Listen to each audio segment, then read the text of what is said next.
Hey guys, and welcome to Taffs Words. I'm going to be talking about the Newport County retain list, which came out this afternoon. I've got it on my TV right there, just so I don't miss anybody out, because I want to go through each and every person, starting with people who we've offered contracts to. First of all, Mark Byrne, no brainer. Personally, though, I wouldn't look at making him captain next year. Not that I don't think he requires. Well, actually, no. For me, he needs to basically have the freedom of the midfield and not have the responsibility of captaincy on his shoulders. If he gets the freedom of the midfield and the captaincy is given to somebody else, I think you'll see a much better player in Mark Byrne. Personally, my opinion. I don't see him shouting enough in the game. I don't see him talking to enough players during the game. The leader's got to be on people's backs all the time. You've got to be pushing your lads on. I think Mark Byrne should be concentrating more on creating chances and running the midfield. That's, yep. So definitely, you've got to give Byrne another contract. Same Andrew Hughes, our longest serving player by quite a distance. I don't think I've ever seen him go through a period where he's been overly bad. I know he has his ups and downs, he's had his injuries, but I think we've got a very, very good defender in Andrew Hughes. A must keep. Alex Rodman, very exciting player. Wasn't too fussed on him at the beginning of the season, but to be honest, there wasn't many players I was fussed on under Butcher. Sheridan brought better out of them, and I think Rodman pushed on more with Feeney in charge. That's what I personally think. And he's a very dangerous player. He's fast, he's good with his feet, and he can stick the ball into the box. So and he can shoot the ball as well. So yeah, definitely keeping Rodman. Danny Holmes, one of my personal favourite players from last season. Although there's not a lot to shout about with much of the team, Danny Holmes and his work rate, and it's just his knowledge of the game. When the ball's at his feet, you're always comfortable that that he knows what he's doing, and he's not going to be in any trouble. And he's going to find the pass, or he's going to find find a way past someone. And when the ball's played to him and it's a 50-50, he's going to end up winning the majority of them as well. So definitely Danny Holmes, 100%. Like the effort that he gives every game. Darren Jones, definitely. You always need an older head to run a defence, and personally, he would be my choice for captain for next season as well. Obviously, I'm going through players who contracts have been offered to, and these guys need to accept whatever we offered them. I'm hoping that all of these guys so far accept their contracts. Darren Jones for captain for next season for me.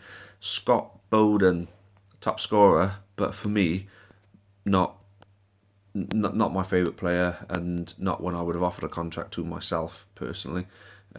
I like Scott Bowden, don't get me wrong, he has scored some important goals for us, but moving forward, I just think we need someone with a bit more energy up front. Obviously, you're going to have the shop is going to be making a lot of chances and a lot of space for people. He's going to be holding the ball up. We need somebody who's quick off the mark, somebody who's quick up there and knows, I got to get there because he's going to flick that ball on. I got to get there because he's going to have the ball at his feet and he's going to spread it out to me. I'm going to feed off this guy. People who's going to be able to stick the ball back into him to set him up as well. I don't think Scott Bowden is who you want to partner Lionel John Lewis, but for me, Lionel John Lewis has got to be a starter. Obviously we got him under contract. I'll get to Lenny anyway, but Scott Bowden is someone I wouldn't have offered a contract to. John Christoph Aina. Now, I think the jury's out on John Christoph Aina. Hit the ground running with a goal in his debut. Very fast and good with the ball at his feet. He went off the boil a bit, and I don't know what's happened and why we haven't seen much of him. To be honest with you, I was fully expecting him to be on the released list, but he ended up on the contract offers made. But I think there is a good player in Aina, so I'm hoping now that the right team is going to be around him next season, and it brings the best out of him, because I think when you can bring the best out of someone like Aina, you're going to get a really good player out of them. Moving on to what's going to be the debate of the summer, I think, especially if he signs the contract, is Medialito. Now, Medialito is a very, very good footballer. Now, I'm not sure if you've noticed, but one thing I've noticed more than anything, whenever Medialito cocks up, is when he stops and turns back towards his own goal. That, I think, puts him into a place of complete uncomfortability.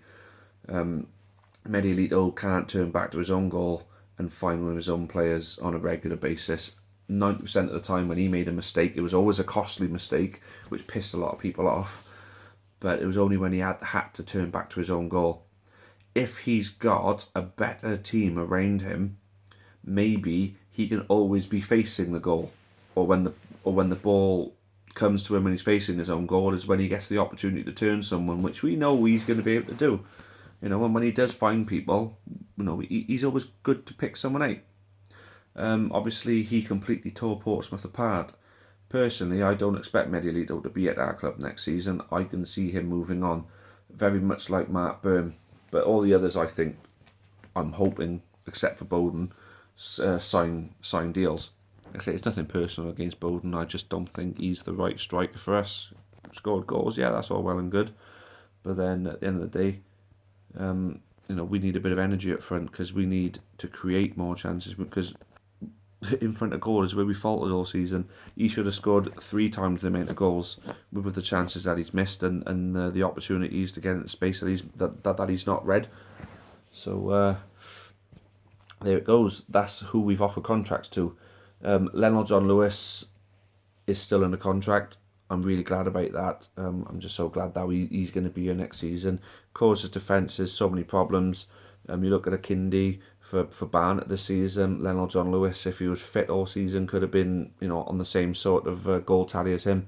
Well, to be honest with you, at the beginning of the season, I didn't like him, and I said to everybody, no, don't like him. He's shit, absolutely crap signing. As soon as Sheridan come to the club, bang, completely different player. So I'm really glad I completely had my opinion changed on him. I'm really glad we got him for next season. Joe Day. Right, Joe Day would be a Premier League goalkeeper in my opinion if he knew how to command his area better. I think his goalkeeping awareness, his box awareness, I don't think he's up to speed, personally. Say, for example, 20th of June, for example, all the players had to come back. A week before, Joe Day should come back with Ryan McInnes, and he should be completely coached, solid, purely on command of area.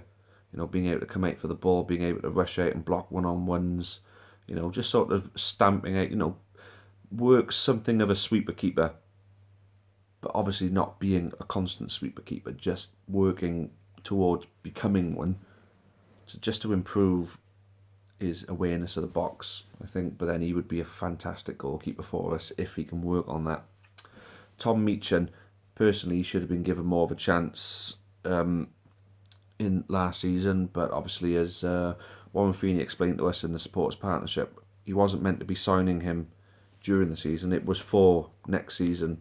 Tom Meachin is just a bonus that he got to have a bit of a head start on being in and around a football league squad.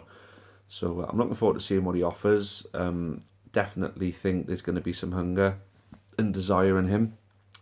So if he was up front with Lionel John Lewis all next season, I think he would score more than Scott Bowden. If the same chances are presented to Tom Meachin, I think there's a good chance, just by showing that bit of extra desire and a bit of extra energy, I think he's going to get more goals.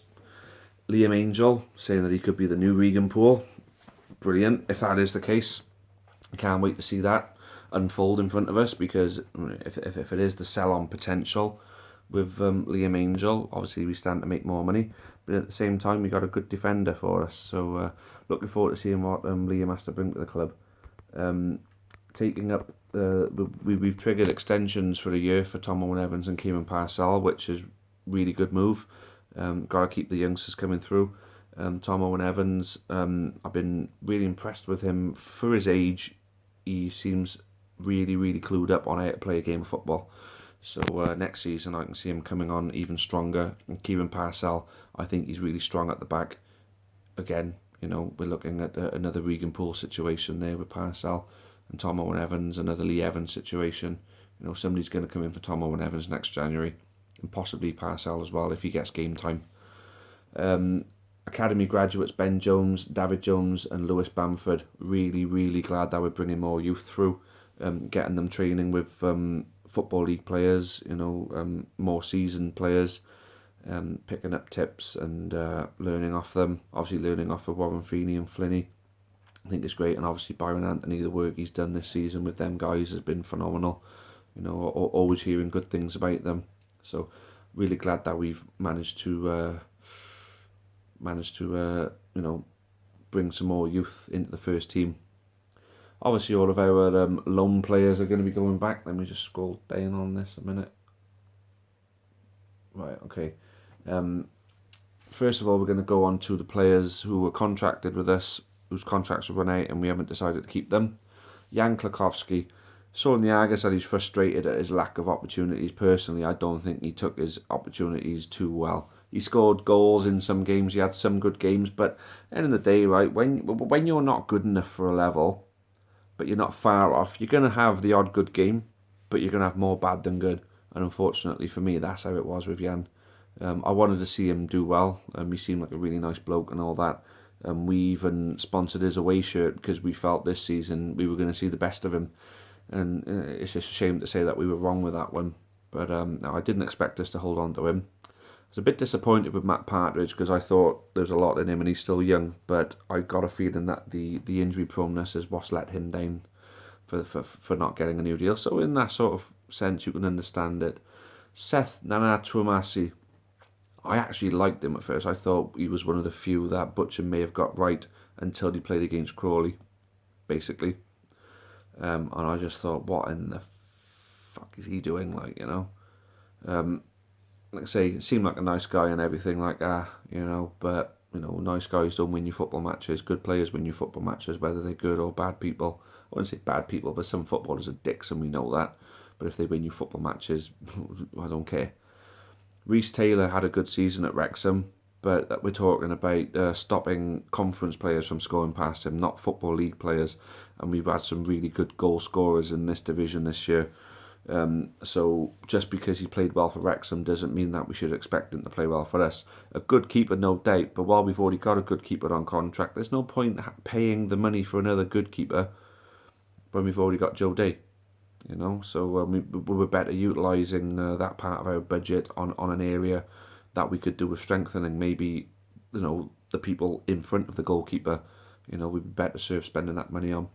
Joe Green, I'm a bit iffy about because he never really got a chance, and we're talking about someone who was ready to come in for when Joe Day, couldn't play for whatever reason. But to be honest with you, Joe Green, young player. I mean, maybe Feeney's got his eyes on a young up and comer, and maybe that's why. Maybe he didn't see a future for him. So, Gaffers makes a choice. Nothing we can do about it now. So, Joe Green goes with the rest of them.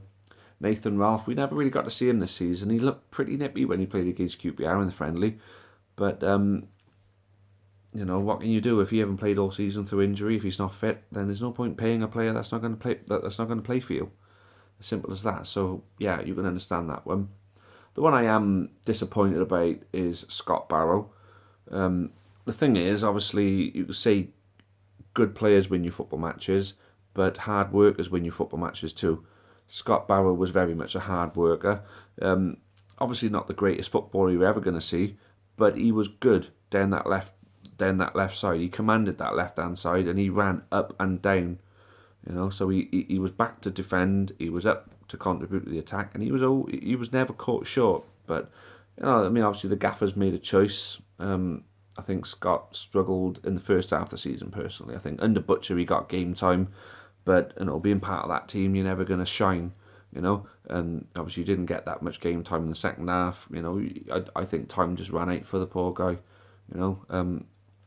Scott seems like a lovely bloke as well, but like I say, good people don't win you football matches, but Scott, out of all of them, there is one person I will want to see, do well for themselves above anyone else, is Scott Barrow, definitely.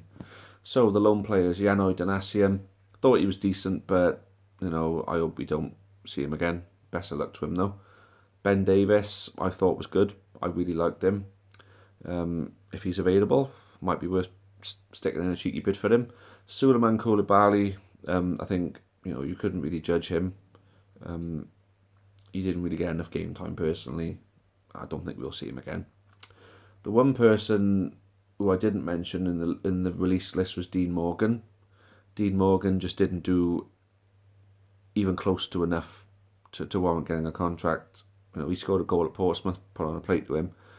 Maybe he's past it. Maybe if he's looking at a future in the game, he's looking at non-league from there on.